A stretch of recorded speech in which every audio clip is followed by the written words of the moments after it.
I slept with another man on our anniversary trip. My husband's revenge was brutal. I spent night with a random guy on our anniversary trip, and my husband flew back and left me. People have read it. I need your help. I've fucked up real bad, and it seems like there's no way to get out of this mess. If anyone has faced similar problems like me, help your girl out, please, as I don't know how to get out of this chaos. I, female, 35, and have been married to my husband, male, 37, for 3 years. My husband works in a software company while I'm an office clerk in a school. We have no children. Me and my husband met through Tinder. We matched with each other around 5 years ago. We started out casually dating each other and then got exclusive after some time when we realized we really liked each other. Our relationship was quite fun. After 2 years of dating, we tied the knot. We were already living together, so it had not been much of a change after marriage. I thought that everything was going to be fine in our marriage life as well, but I was wrong. After 2 years of marriage, we started having problems in our relationship. This was different from your usual couple's spat. These were serious problems. It started out with small things like I would get if he left his wet towel on the bed. He would get mad at me when I used to get home late from work. In the beginning, I thought that these fights were normal. All couples must go through things like this. But the real problem was how we didn't resolve these issues. They would pile up and become something really big. So, I remember one time my husband didn't come home till it was midnight. I was waiting for him with dinner. I called him up, but he didn't pick my call. I got really worried. Then when he came home after midnight, I asked him where he was and all. He just told me that some meeting ran late and he had dinner with his office colleagues. I told him that he could have informed me. I was waiting at home with dinner for him like an idiot. He told me he's sorry, but he didn't look sorry at all. He looked like he just wanted to end this conversation and go to bed. I got really upset and stopped talking to him. We didn't talk for a week. I thought that he would come to me and try to talk to me. But after 1 or 2 attempts to talk to me, those attempts weren't genuine at all. He stopped talking to me as well. He just told me that he'll be waiting for me when I'm ready to talk to him. The lack of effort from his side was really eating me up. I started talking to him again, but I was still upset, and this guy didn't even care about his wife. Initially, I suspected that maybe he was sleeping with someone else behind my back, but found nothing. He was just losing interest in this marriage. It was hard to digest because it was the same man who used to put a lot of effort just to be with me. When we were dating, he would come pick me up for dinner straight after coming from work, and now one call seemed too much hassle for him. I was getting tired of his shit. I didn't want this half-hearted relationship. We stopped getting intimate with each other as well. One day, I told him clearly over breakfast that there's no reason to be with me if he doesn't want me anymore. I can be out of his life for good. That finally got to him. He told me that he really loved me and apologized for hurting me. He said he will fix everything. I asked him how he was going to do that. We have stopped talking to each other properly. There was a lot of distance between us now, even though we were living under the same roof. He told me that we just needed some quality time together and that we would sort out everything. Our 3rd marriage anniversary was coming up soon. He insisted that we go on a trip on our anniversary. He said that it would be a way to celebrate the anniversary, and it would be also good if we spent the time away from all the responsibilities. I gave it a thought, and his words made sense. I felt the differences between us were coming because we stopped being a couple. Instead of spending quality time together, we were more concerned about other things. We stopped having romantic conversations with each other a while back. We used to just talk about things like electricity bills, groceries, and stuff like that. These were important stuff, but not more important than us. I thought that maybe time away from all these things would actually be good for us, like my husband had insisted. I told him that the trip sounded like a good idea. He seemed excited and told me to pick any place. He would book everything immediately. I smiled at him. It was the first genuine smile I had given him in months. The smile he gave me back was beautiful. He had stopped smiling at me like that. After a long time that day, I finally got some hope that everything wasn't as bad as I had thought and that we could still fix things between us. I was excited for this trip. I immediately started researching as to which place we should visit. I wanted this trip to go perfectly. After a lot of research, I had finally opted for Bali. We both were beach persons, and Bali had some of the most beautiful beaches. It seemed like the perfect option for both of us. I waited for my husband to get back from his work. Everything had taken an 180-degree turn. I was upset till the morning, and suddenly I was so excited. I asked my husband what he thinks of Bali. He seemed excited about the option too. He told me that he will get everything booked. After so many months, we finally got intimate with each other that night. It was like this problem phase of our relationship was going to get over soon. I started preparing for the trip. We were going to Bali for a week. Soon the day of the trip came and we left for Bali. Me and my husband both had taken leave from our work. We reached Bali. I was really tired as it was a 22-hour journey to get here. To my surprise, my husband had booked a suite for us in a very expensive resort in Ubud. I was very excited. We got intimate with each other. But soon, my husband was starting to lose his interest again. I asked him what's wrong and why he was being like this, but he shrugged it off. He said he was jet-lagged and needed some rest. I believed him because we had a long flight on our way there. We decided to get some rest and then to explore the places on the itinerary. I had done my research and had prepared a detailed itinerary so we could have a good time here. The next day we went to Lavina, which was a beach, and I had heard that it was beautiful. Our resort had arranged a taxi for our entire duration. We went to the beach, but my husband had started being the same way he was acting in the last few months. He was either looking on his phone or staying silent. It was like he was the least bit interested to be here. I tried to talk to him, but nothing. He only gave me vague or one-word responses. I thought that maybe he needed some time to settle here. We were here for a week, so maybe he will be fine in a day or two. We got back to our resort and he went to sleep saying that he has a headache. Another day passed like this. We were out exploring Bali, but my husband was the least bit interested in me or in Bali. We looked like two people stuck with each other on a vacation. Finally, the day of the anniversary came, but my husband's behavior didn't change at all.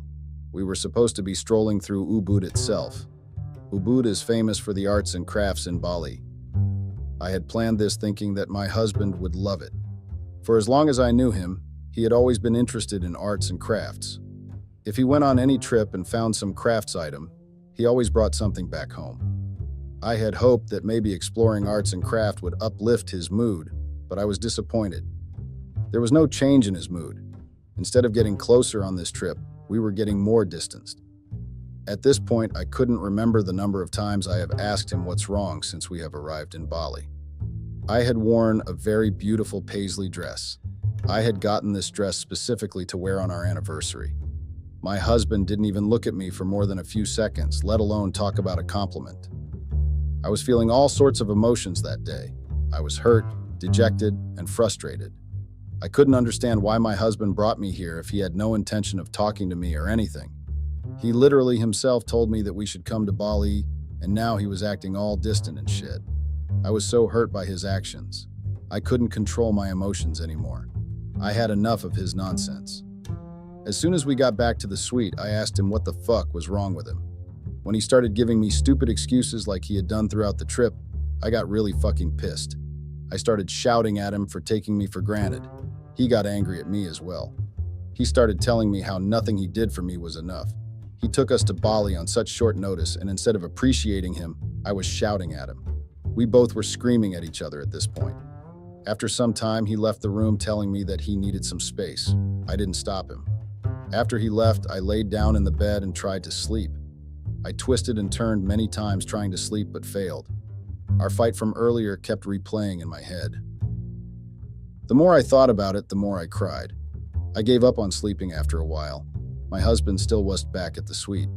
I thought that it's better to go outside than sit in this gigantic room alone. I went to a bar nearby. We had checked out the resort's bar a few days earlier. I wanted to go to a different place tonight. I got dressed up, redid my makeup, and then went to the bar I had seen on passing earlier. The bar had a very cozy vibe going on. There were lots of couples dancing on the dance floor. Many couples were just making out on the floor. I went to the bar and ordered myself a gin and tonic. The drink helped me calm my nerves. I was so frustrated earlier, but it was good to be here. I ordered myself another drink when someone took the seat beside me. It was a foreigner just like us. He seemed a little bit older than me. I didn't pay much attention to him and started scrolling through Instagram on my phone. My drink came, and I finished it very quickly. The stranger beside me started speaking to me. He told me that I should try Iraq shots. He told me that it's a traditional Balinese liquor made from fermented white rice and coconut palm flowers. It sounded interesting, so I ordered that. My drink came and I knocked back a shot. It was quite hard. The shot had loosened me up. I started talking to that stranger after that. He introduced himself to me. He was also in Bali for a solo vacation. The way my husband has been throughout the trip, I felt like I'm on a solo vacation as well. I took more Eric shots as I laughed with that man on the bar. All thoughts of my husband were forgotten at this point.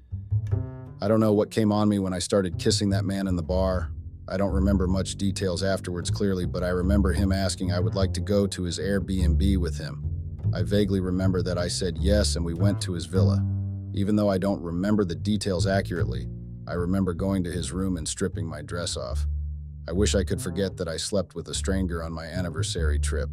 I know I fucked up, but I don't know what came over me that night. The next morning, I was woken up from my sleep from loud knocks on the door. I was shocked when I saw that there was a stranger on the bed with me. The loud knocks, along with my hangover, felt like I'm gonna die.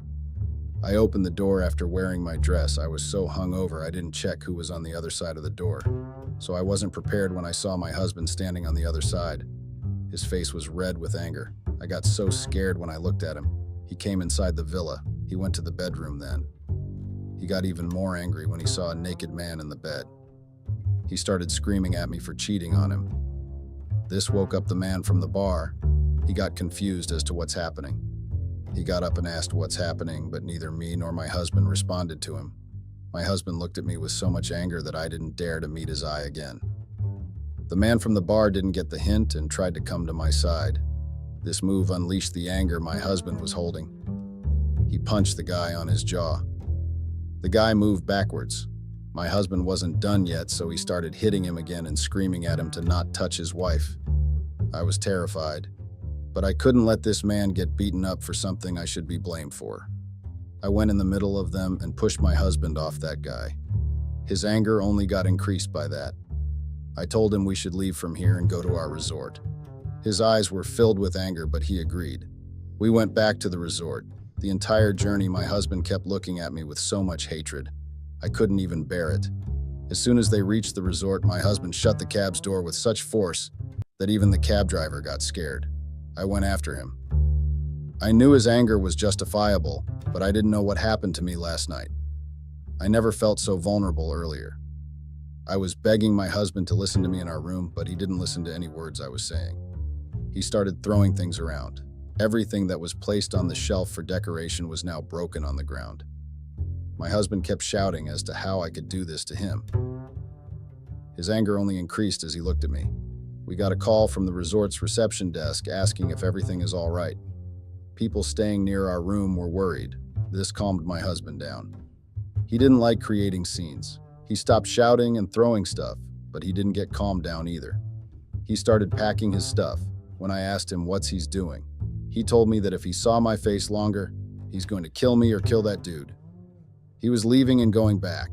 I begged him not to do this, but nothing fell in his ears. He was so consumed by his hatred for me that nothing mattered to him anymore. He left shortly after leaving me alone. He just told me that he doesn't want to see my face, so I shouldn't bother going back home. I spent the whole day crying, thinking and regretting what I had done. All the hope there was to sort out our relationship had been killed by me. I couldn't believe that our relationship was ruined, and it was me who ruined it. The hatred in my husband's eyes was killing me. After spending the whole day in bed crying, I decided that I should go back home as well. There was no point in me staying here alone. I called up the hotel desk and told them to arrange a flight ticket back home as soon as possible. I got in the airport the next day for my flight back home. The hotel staff had asked me if I was sure because urgent flight tickets were costing around more than 2,000 USD, and our room was already paid for the whole week. There were no refunds. I told them I was sure. There was no point in staying here alone. This trip had done the opposite of what I had expected. I was so screwed. It took more than 24 hours to get back home.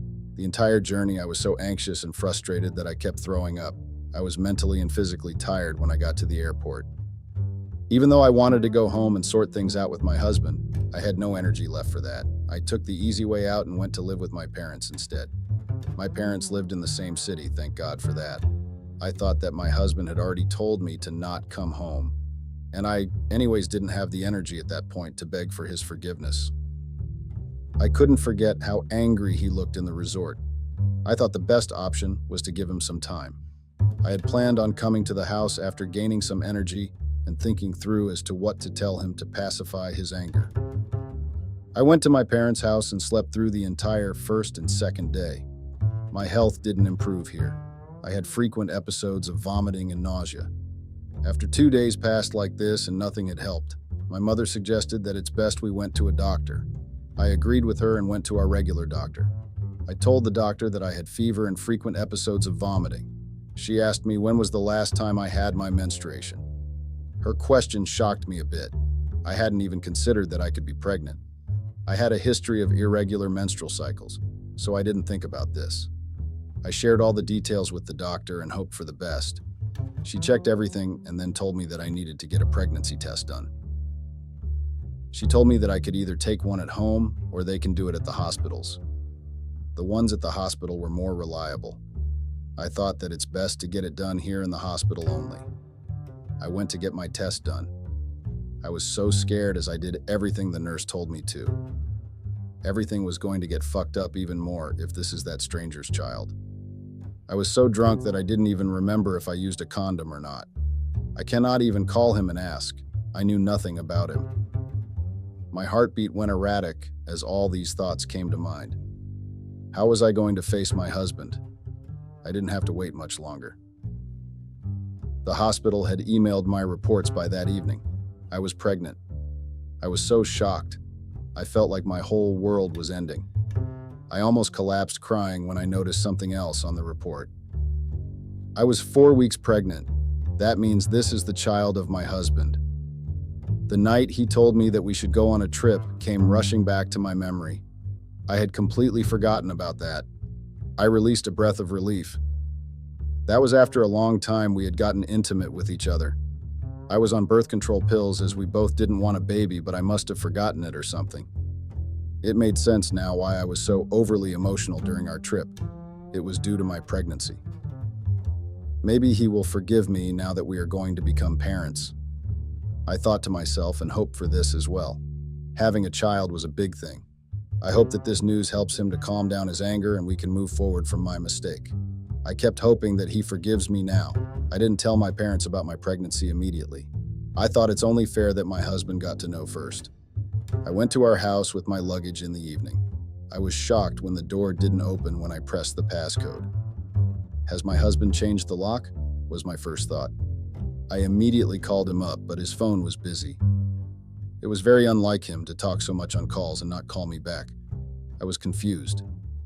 Had he blocked me? I was so confused. What am I going to do now? I kept thinking. After waiting for an hour outside our house for him to either pick up my call or to come home, I went back to my parents' house. I didn't have the energy to explain to them what had happened, so I just made some excuse that my husband had gone somewhere, so I didn't want to stay alone. I knew they didn't believe me. They decided not to question much and let me be the way I wanted to be. So yeah, that's all that has happened in the last few months of my life. I know this is not something usual, but it has happened to me, and I don't know what to do next. My husband won't even talk to me. I can't even go to my house. And I have a baby inside me. I don't even know what to tell my husband that will take his anger away. If anyone has any suggestions, please share. Thank you for listening till here. Update. It has been 4 months since I posted my story. Before I share with you all what happened after that, I'd like to thank all the kind people who commented and gave me support. I truly appreciate all of you. So the next morning after I came back to my parents' house again, I had an appointment with my gynac. I knew my husband would have gone to the office. He was that type of person who went to their office even with high fever. I thought that I would meet him first and then go to gynac. I was hoping that after I tell him that I'm pregnant, he will take me to the gynac himself. When I went to see my husband, he was still angry, even more than the last time I saw him. He wasn't shouting or anything, but the anger in his eyes gave me goosebumps. I was scared again. He took me to the side of his office floor and held me by my arms rather tightly. He asked me what I was doing here. I told him that I had come to meet him. He wasn't happy with my response. He told me that he hates me and that I should stay away from him. Even though I was hurt by his words, I managed to collect the courage to tell him the truth. I told him that I'm pregnant. What happened next still makes me want to cry. He laughed at me and told me that I should go to Bali and tell that bastard this. He thought the man from that night was the father of this child. Even though it hurts to hear this, I knew I deserved this. I told him that I was 4 weeks pregnant. "You are the father." My words shocked him for a minute, but he quickly composed himself and then spoke words that hurted me even more. He told me that he didn't believe the words of a woman who could sleep with anyone. I started crying there and told him that I'm still his wife. He had to believe me. He kept laughing as my tears meant nothing to me. He told me that he made the mistake of marrying a characterless woman, and he was going to rectify his mistake. He told me that he was going to divorce me. I was pregnant with his child, and he was going to divorce me. I kept explaining to him that we are going to have a baby, and he cannot just divorce me like this. It wasn't fair to the child. I begged him to forgive my one mistake. "We can move on from that," I told him. I told him that he cannot abandon his child. His words then broke me. He told me that he didn't care and that I could abort the child or do whatever I wanted. "I don't give a flying fuck," he said with so much coldness that I stood there frozen. He then asked me to leave his office premises and never enter again. Before I left, he told me that his lawyers will soon contact me regarding the divorce process. I left his office in tears and then went to my gynac. She did my checkup and then gave me medicines. I asked her if I had consumed a lot of alcohol because I wasn't aware of the pregnancy. She said the baby was fine and to be careful from now onwards. I didn't ask my gynac about the abortion because I knew I wanted to have this child. I'm 35 years and my biological clock was ticking anyways. It didn't matter what my husband said in the morning. Once he calmed down, he would come back to me. I kept thinking to myself in the car from the gynac to my parents' house. I told my mother about my pregnancy and that me and my husband had gotten into a big fight. I asked her if I could stay here for a few more days. I knew ultimately I had to tell her everything, but there was still this hope that my husband would come and take me from here. I started going to work again. I kept calling my husband's phone multiple times a day, but it always came busy. He had blocked me for good. It had been more than a month and I was losing all hope till one day the call actually went through and he picked up my call. I burst into tears as soon as I heard his voice and told him how sorry I was, and if he just gave me one chance, I'll do everything to earn his forgiveness. He listened to me like he was actually considering it. He told me he isn't sure and doesn't know if he can trust me or not. Even though he wasn't saying anything nice, I still got a glimmer of hope at his words. This was the first time he had spoken so much to me. I told him that I'll earn his forgiveness and trust again. He didn't say anything much after that and hung up. That day after work, I went to his home instead of my parents'. I rang the doorbell. His car was in the parking lot, so I knew he was home. He opened the door, looking surprised to find me here. I went inside and then hugged him. He let me hug him. I started crying and he then calmed me down. I kept telling him how sorry I was and how I will fix everything. He listened to me and then kissed me. I kissed him back and then he took me to the bedroom. I went with him. We got intimate with each other that night. I thought that everything was going to be fine after that. The next morning he told me that I should get my luggage back home. I should be here so he can take care of me and the baby properly. His words made me emotional again. Everything was finally getting on track again. He went with me to my parents' house and then helped me in packing everything. We came back home after that. He helped in unpacking everything. I was so happy after such a long time. He started taking care of me. Every night he used to take me to bed with so much love and tenderness, and then we got intimate with each other. I was only 10 weeks pregnant, so it was completely safe as well. It had been 4 or 5 days since I had come back home when my husband said that we didn't get a chance to celebrate my pregnancy. I didn't understand what he was saying. He explained to me that in the earlier circumstance, we didn't get to properly celebrate my pregnancy. I agreed with him. It was quite a big chaos then.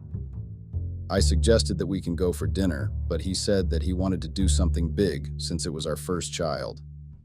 He decided that he'll throw a party this weekend to celebrate and announce to everyone properly that I'm pregnant.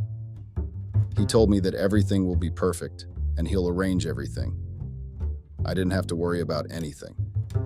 True to his words, he managed everything. He handled the food and invited all our family and friends. I was quite excited about this party. It seemed like we were finally over the dark phase in our relationship. The day of the party came and I started feeling a bit anxious. I got the feeling that something was about to go wrong. I still got ready for the party and prayed that everything would go well. All the guests started arriving. Except for my parents, no one knew I was pregnant. My husband had said that he would announce it at the party only. He had told everyone that we were giving a party for our 3rd marriage anniversary. When I heard it, it brought back the bitter memory, but I let it go, thinking everything will be fine eventually. The party was going quite well. Everyone was laughing and enjoying themselves. My nerves were getting calmed down. I thought that I was just overthinking. I had just started enjoying it when everything fell apart. My husband called for everyone's attention as he had an announcement to make. I smiled at him thinking he would tell everyone that I'm pregnant, but his announcement took my breath again. He started his announcement by telling everyone how our actual anniversary was 2 months back. He told everyone how he had taken me to Bali for our anniversary trip. He told everyone about our anniversary. He told them how he came to the resort and found our suite empty, how he searched for me everywhere but couldn't find me.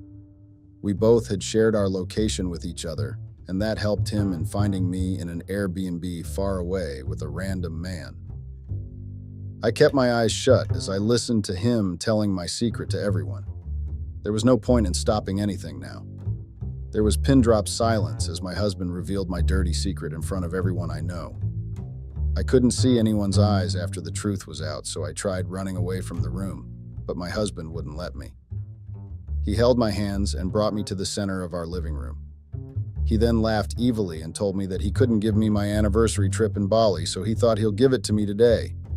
He then gave me an envelope. I had no doubts about what was inside it. I ran to my bedroom after that and started crying a lot. My husband followed me there. I asked him why he had to do all this. He told me that he wanted revenge for what I had done to him. He told me that all the nights in the previous week we had spent in bed together were a part of his revenge plan. He wanted everyone to know what type of characterless person I was, and that's why he organized all this. I was truly heartbroken that night. I left his house and went to my parents' house. My mother opened the door and told me that my father doesn't want to see my face. She said it's best if I spent some time somewhere else. I managed to get a hotel room from the little savings I had. I lived in that hotel for quite a few days till I managed to get a small studio apartment for myself. I couldn't face anyone even in my workplace because everyone knows about my mistake I made in Bali. If it was some other situation, I would have left work. But I cannot afford to do so. It's not only me that I have to take care of, but I'm also going to have a child soon. My husband hasn't spoken to me since that night. All my communication through him has been through his lawyers. My divorce process with my husband is going on. It's taking some time as there are a few complications about me being pregnant and all. My husband had said that he does not want any parental rights or want to be associated with the baby in any way. There are separate legal issues going on as to how he doesn't want the burden of child allowances, and in return, he'll forsake his parental rights. We haven't spoken to each other after that night. All my communication through him has been through his lawyers. My father had not spoken to me after that day. He had said that because of me, he is shameful and cannot look at me without disgust. I stopped trying to contact him after that, and neither visited their house again. The only person I try to contact is my husband. I told him that he can divorce me, but to not abandon his child. I told his lawyers that the child is going to need their father, but they said my husband had told them clearly that he doesn't want anything to do with me or the child. The words hurt. but it didn't surprise me. After everything that has happened, this was quite expected of him. I'm currently 5 months pregnant. My bump has started showing. Everyone at work gives me looks, no doubt wondering whose child this is. It seems to everyone that I conceived this child in Bali since my husband is forsaking his parental rights. I don't know how to explain to everyone that this is the child of my husband only. I feel so confused right now and don't know what to do. I just hope that everything gets better, if not for me, then for this child. You know, I have only seen or heard about cheating ex-wives who later tried to come back in the name of fixing things and in the name of love on TV. I had thought those who allowed their cheating ex-wives back into their lives were fools or naive, not knowing that one day I'll be facing the same thing those men are facing out there. Mine was worse because she tried coming back with a baby that was not mine. The audacity. Women are evil and very manipulative species. They use the fact that you love them even after the breakup, you still loved them, and use that to their favor. I still can't believe that I once found myself in the same situation. I almost got trapped with a child that was not mine. If I didn't get a wake-up call and took matters into my own hands, I would have been a father to another man's child. If there is someone who once found himself in the same situation as mine, how did you deal with this kind of face a day? Let me tell you about my ordeal. So I, M44, married this humble, down-to-earth and loving wife. Her name was Faith, F34. I loved her so much, there was nothing I didn't and wouldn't do for her, but she took all that for granted. Faith and I first met at the year-end party at work that was hosted by my boss 6 years ago.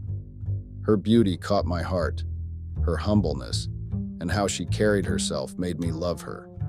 When I first saw her, she was with some of my female colleagues. I didn't know how she knew my colleagues, but I later found out that she was the supervisor's little sister.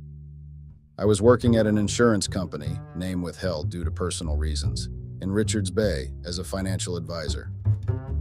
Let me first tell you a bit more about myself so it would be easy to understand my story.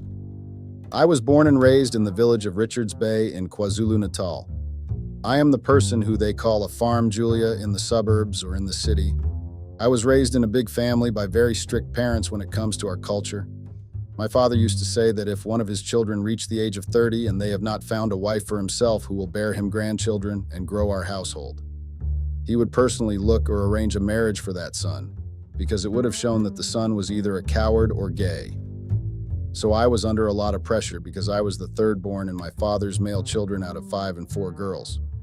I don't know and don't understand who came with the rule that stated all the men who live in villages must have many children or have 2 wives to grow the family's surname. My 2 older brothers were married around the village. It was easy for them because they got married to their childhood girlfriends. And I, on the other hand, sighed. I didn't know if I was the problem or I had a problem because I was not a person who was interested in courting ladies. The only thing I was obsessed about were my books, so my brothers would sometimes call me gay, because even if I came across a very beautiful lady in our village, I wouldn't have the courage to approach her. I was scared of rejection and thought that I was not their type of man they wanted because I was a bookworm. So one day my father came home and called a meeting with his sons. I thought it was something serious that concerned a family or his health. Mind you, at the time I was in the middle of my exams, I took a distance learning course at UNISA, University of South Africa. I did accounting and business management, which was a course I chose because I loved accounting and managing businesses. It was a 3-year course, and I was on my second, going to a 3rd year in a few months. Okay, so father called us to a big house. We call it a family house. We made sure to always leave everything, no matter how busy we were, and comply with father's summons. We had to respect his requests. So when we had all gathered, father started telling us about the issues we were facing at home. What surprised me was that I was also in the issues. When I had just reached 30 years, my father announced that he had found me a wife. He found me a wife while I was in the middle of my exams. That made me mad because it somehow showed that my father didn't care about my goals and education. Instead, he wanted me to find a wife that I would impregnate so she can bear him grandchildren. I didn't argue with him after his announcement because I knew that if I did, I would be in hot waters. You know, when parents think they know everything and know what's best for everyone is what my father was doing. He also announced that I would have to meet the girl before he takes the next step. I didn't agree with him. because I was in the middle of my exams, so I didn't need any destruction. But he threatened to disown me if I went against his word, so I had no choice but to obey. He was the head of the family after all. I missed my mother so much because she was able to soften her husband's hard heart. Our mother passed away when I had just turned 25. It was the hardest time of our lives. I had thought my parents were soulmates and no one would get in between them, but life and the universe had other plans. Well, more like my extended family elders had other plans for their relationship. So as most people know that in most villages, especially African villages, they perform witchcraft and all those weird things. You survive if you have a very strong ancestor and believe in them along with God. It's more like survival of the fittest. So the extended family elders once called my father and told him that he needed a second wife because one woman wouldn't be able to handle a big household all alone, so she needed a helper. Time went by and the second wife came and she was introduced to us. She had only one child who passed away when he turned 15. The reason for the course of his passing was not clear, but when they went to a traditional healer, the healer told them that the child had passed on because of his mother's sins. The second wife started accusing our mother of witchcraft, saying she had killed her child. The accusation and jealousy went on until my mother started getting sick. She didn't know what was going on with her because she had suddenly got sick. The sickness kept getting worse, so my brothers and I went to the healer again and tried to get help for our mother. We were told that my father had allowed a snake into our home, so since she lost a child because of her doings, instead of repenting, she got bitter and she was on a mission to destroy or kill everything that had any relation with our mother. 3 months later, our mother passed on in her sleep. It was not believable because she had started looking better, but she was fooling us. Her passing made father blame himself for our mother's passing. He became cold-hearted and more strict after the second wife got arrested. My elder brothers didn't believe that our mother had just died in her sleep, so they went to the mortuary authorities and requested for a post-mortem to find her actual course of death. When the results came back, we found out that she was poisoned. So my brothers came back with police officers and the wife was arrested. I have never been so infuriated like that in my life. I was angry and wanted the second wife's blood. Jail was going to be too soft for her. She deserved a serious punishment. A few days later, my father organized a meeting with this girl. Actually, he came home with this girl, the one he said he had found for me. He introduced her as Nozipo, meaning gift. The girl was beautiful, I won't lie, but she looked too young and too forward for me. I didn't want to disappoint my father or get on his bad side, so I went with the flow. The girl and I started talking, spending time together as my father had suggested. I told the girl that whatever that was happening between us, she shouldn't be comfortable because I was doing this for my father to get off my back. Me agreeing to the nonsense didn't mean I loved her and would ever love her. Forward and stupid girls who had no ambition and goals were not the type of girls I would want in my life. So Nosifo, gift, was not the cup of tea I would drink if it was up to me. But we have to respect our elders' orders and requests, right? We hung out a couple of times. She would sometimes see that I was not interested in whatever she was saying. She bored me to the core. We developed a pretend relationship because the way my father wanted grandchildren, it's like he was dying, so he didn't want to die before seeing all his children's kids. Nosifo and I slept together for obvious reasons. So during our planned relationship, she kept complaining that I was a boring boyfriend. I was too serious for her. How would you be a fun boyfriend to someone you didn't even love? She told me that she liked guys who buy at least a slab of chocolate just to make a girl happy, or take her out even if it's going to KFC, and that she wanted to feel special like those girls who live in the city. I didn't understand why she was telling me this. Besides, she was from the rural areas, so I wondered how she knew such things. I then figured that it may be social media influence. So as we were trying for a child his father wanted, nothing was happening. I then went to a doctor to check what was going on because a lot was happening to me. 1. The girl had to work so hard for my shaft to wake up. 2. If I wanted to get intimate with her, I first had to watch XX videos. And lastly, our intimate session did not last even 10 minutes. It was boring. So I tried to bribe her to break up with me and go back home, but she told my father and the old man was not impressed. Weeks after I had gone to the doctor, I heard rumors that the girl was pregnant, and people from the village believed that the child was mine because she had been seen with me a lot. I ignored all the rumors, and my father took it upon himself to go and pay damages to the girl's family, since I had slept with her and made her pregnant. Months later, the child was born. She had moved to our home because father had paid dowry for her. When the child turned 3 months old, he started getting sick. So in our culture, if a child gets sick randomly, it's issues related to ancestors. When the child is sick, an elder or the head of the family has to burn an incense to speak or appease the ancestors and ask them to stop making the child sick. My father tried burning incense several times, but it didn't budge, which raised an eyebrow. After my father was about to give up, the incense got burnt, but not the way it was supposed to. The smoke was too small, and only a small portion of an incense was burning. The child kept getting sick, and the sickness got worse. I was also worried about the child, so I suggested that we go to a traditional healer to consult. Nosifo started throwing fits, saying she doesn't believe in traditional healers, so we can't take her child there. Okay? Things kept getting worse with a child up until my father called the traditional healer at home, and the traditional healer kept saying the child has to be reunited with his true ancestors, or else he would not get better.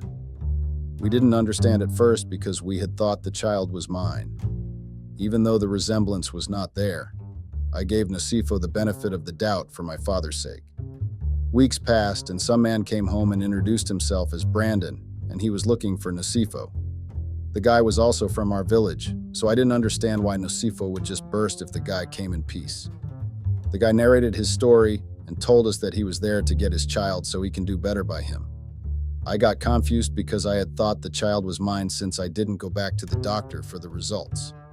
He told us that he knew that the child was sick and needed his true family and to be united with his true ancestors, so he was there to take his child. Nosifo got furious to a point that she then told the guy that she kept the baby away from him because he was poor and he wouldn't be able to take care of the child since he was just a herd boy. I got really mad to the point that I dragged Nosifo outside and told her to go because if I were to see her, I was going to do something that would land me in jail. My father was shocked and disappointed because he had trusted the girl. I didn't believe the girl the audacity to tell the poor guy that she agreed to become my fiancée and the mother of my children was because we were affording and had cows, so the child was not going to suffer. Meaning, she had fooled my father to secure the bag. Gold diggers. You know, in rural areas, if you have livestock, you are considered as a rich man or rich family. So at home we had that, and it came as a shock to my father that the girl he liked for me and was ready to pay for her bridal price was a scammer. What she did was a scam, but I knew it the way she was carrying herself. She was not the saint my father thought she was. So my father, along with my uncles, went back to her home to ask back the damage and dowry money because the girl they had thought was a good girl for me turned out to be a gold digger and ended up putting an innocent child's life in jeopardy just because she wanted to secure the bag. Since I kept my focus on books as I was going to graduate later that year, then I would move to the city and look for a job. After some time I graduated, I wished my mother was there, but then again the universe and God had spoken, but at least father was there, and he was the proudest father. A few months later, I found a job at an insurance company. At that time, I was going to be just an intern, which was a great stepping stone for me because here in South Africa, you stay at home for years looking for a job with your qualifications, and most of the time you need connections to get a job. So I thanked God and my ancestors for opening doors for me a few months after I had graduated.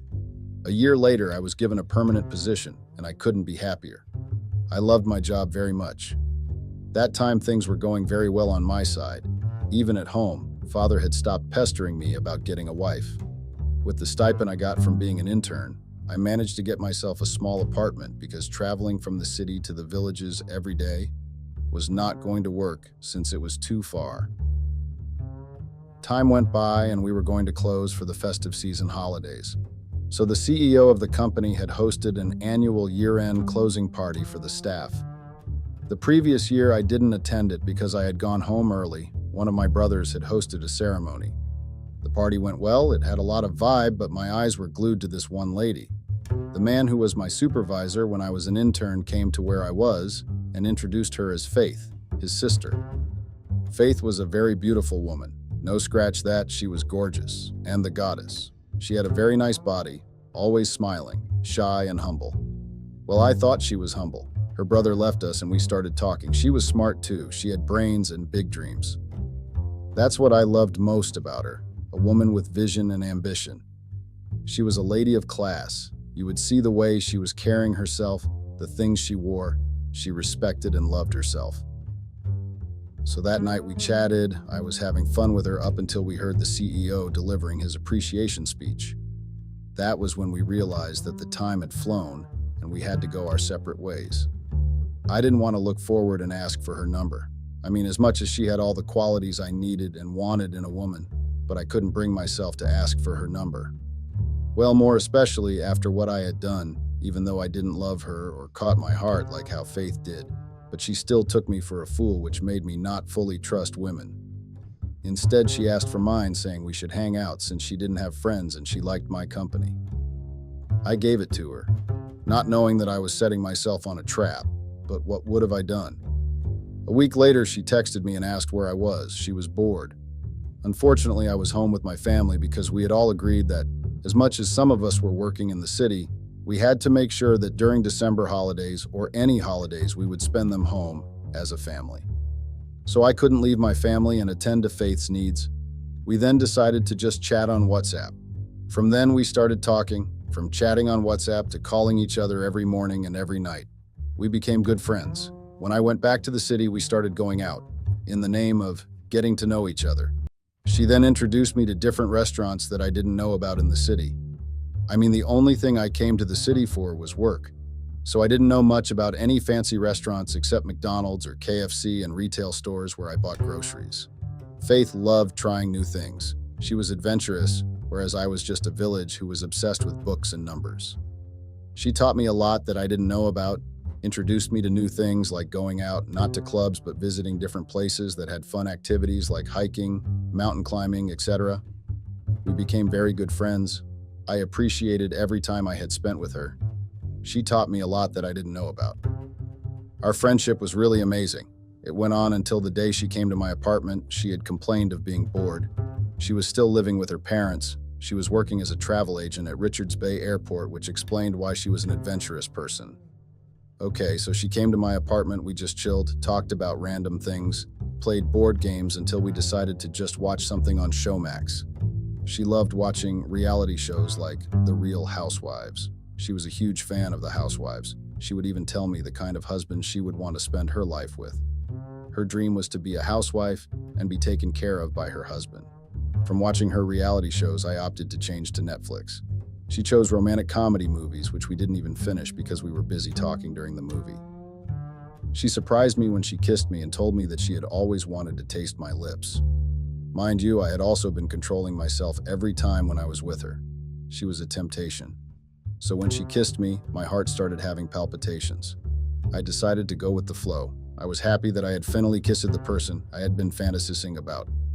She had soft and welcoming lips. When things were about to escalate, I stopped it before we got too far. Time went by. We became what we call friends with benefits. We would satisfy each other whenever we could up. I don't know if I was the one or she was the one who caught feelings, but I believe I was. I couldn't continue with the no strings attached or friends with benefits thing, so I told her what I felt. And to my surprise, she said that she felt the same way. I had come to terms that not all women were the same. The time I had spent with Faith made me trust her. Not fully, but I did trust her. I was a free-spirited person when I was with her. I felt alive, you know. It's like she was a missing part in my life. She was that missing chapter in a book. Since both of us had developed strong feelings for each other, our relationship got promoted from being friends to friends, with benefits to an actual couple's relationships. Our relationship was a bliss. We supported and loved each other. After 2 months of dating, she told her brother, my supervisor, about us because she didn't want any awkward vibes between us when he found out. Her words, not mine. The brother obviously gave me a tough time, but eventually accepted the relationship. Time passed, and I told my father that I had found a woman and I saw a future with her. Little did I know that I was just fooling myself. My father was happy at the fact that I had finally found myself a woman after the one he had found for me, who turned out to be a gold digger. So during Easter holidays, I had invited Faith to meet my family, which she gladly accepted. I was somehow nervous about how she would view my background. Not my home, but the village, because she was a girl from the suburbs. When she came home, I first introduced her to my brothers and sisters. I loved the fact that as much as she grew up in the suburbs, she knew how to dress as a respectful woman. She respected occasions and made sure to wear respectfully. My brothers didn't trust her. I understood their fears, but they had no choice but to accept her as the woman in my life. I mean, father wanted grandchildren from all his children, right? So I had found the right person for that, but we were going to adopt since the doctor said I was infertile. 6 months passed. I asked my father to gather the uncles because I wanted them to represent me to the Smith family. In our culture, if you want to take a woman, you have to pay and introduce yourself to the family of your woman.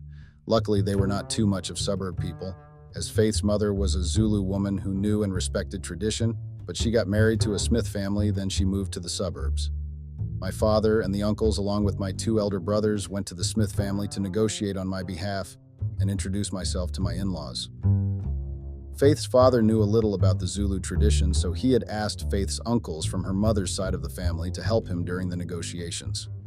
One thing I knew was that I couldn't wait for my wife. She showed me all the qualities of a good wife. I had hoped that she would be different from the one my father had chosen for me. Another couple of months passed. Everything that needed to be done traditionally was sorted. The only thing that had left was the white wedding. I couldn't be happier. I was with the woman who matched all the qualities I needed in a woman. She made me happy and complete as a man.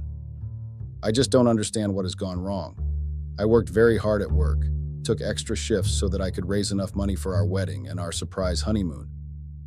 I had planned to take her to Belito for our honeymoon. I had heard that Belito was a great holiday place, especially for newlyweds. So I made sure to put every cent I got in savings because I didn't want her to contribute a huge portion of money to our wedding. I mean, I was her man, right? So it was my right and responsibility to provide for her. Time went on very fast to a point that our wedding day was approaching.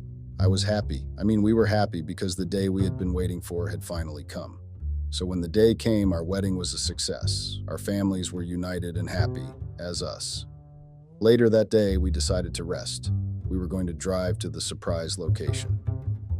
Everything was a success. We had so much fun on our honeymoon. A few nights after our honeymoon, she wanted us to have a talk about expanding our family and having kids. Mind you, I had forgotten to tell her about my infertility problem, and as much as she was my wife, I was not comfortable to share such a sensitive thing about me with her. I was scared that she would leave me and find a guy who was fertile and would be able to impregnate her. Was I wrong to keep that as a secret? Weeks turned to months, and Faith was really persistent about wanting to have her own family. She kept reminding me every time it was like she was obsessed with having a child. I don't know if she was obsessed with having a child with me, or she just wanted a child that would call her mom. Unfortunately, I couldn't grant her wishes and give her what she wanted. There was this day when she came back from work. Chuckles. I couldn't believe what she did or said. So she came back from work. That day I was not working. I had got a day off. She told me that she had removed her contraceptive preventing implant.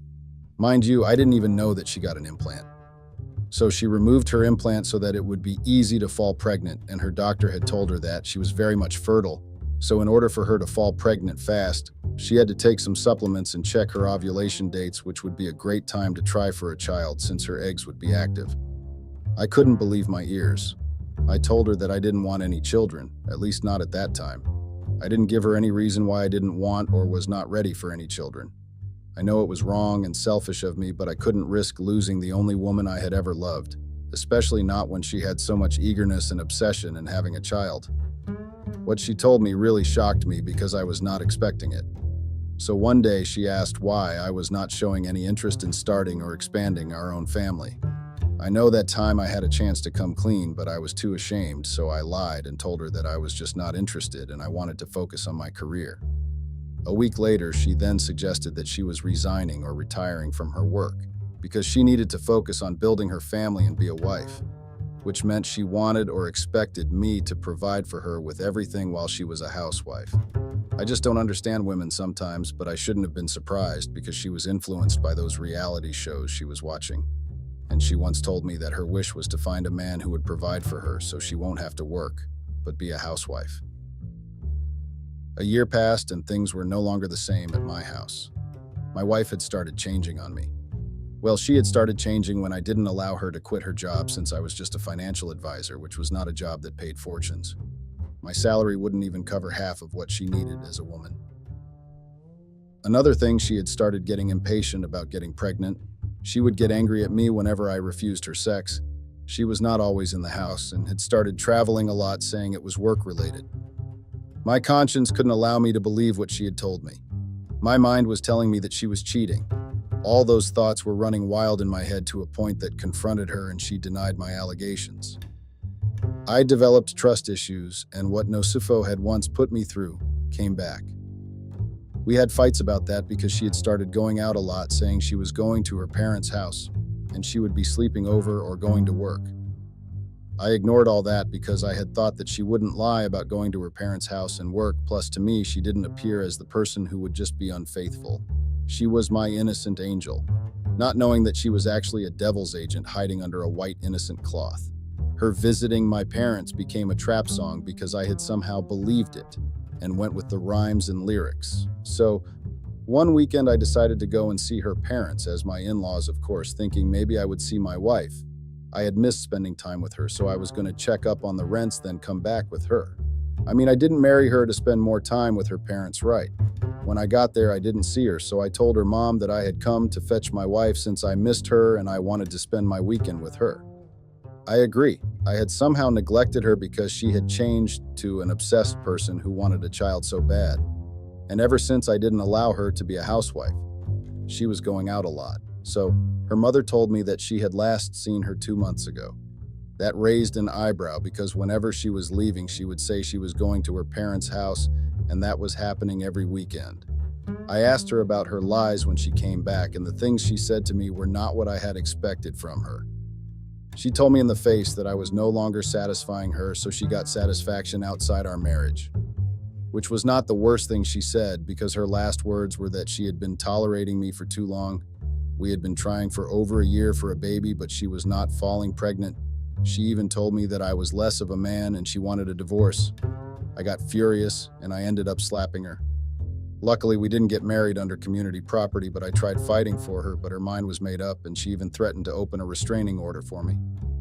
I love this woman too much. I still had plans for our marriage, very big plans, but she decided to just throw herself in someone else's bed just because she was not getting pregnant, and I was no longer satisfying her. I won't lie, even today when I think about her, I become enraged. She moved out of our marital home. My father had given us land as our wedding gift to build my house, where I would be staying with my wife and kids, so I did as he had said. She was a gone girl. Father called a meeting between two families, mine and Faith's, to try and solve the issue that we were facing. Faith didn't show up at that meeting, so the two families looked at me as a man who couldn't control his house and was controlled by a woman. 2 weeks later, I saw her with a man in some restaurant. They were cozy, and even a small child would see that those people were in a relationship. So I granted her a divorce. At least I didn't lose anything to her. I couldn't fight for something that was not going anywhere. The ship had sunk, so it was time to move on and restart my life. Since then, I vowed to never fall in love again.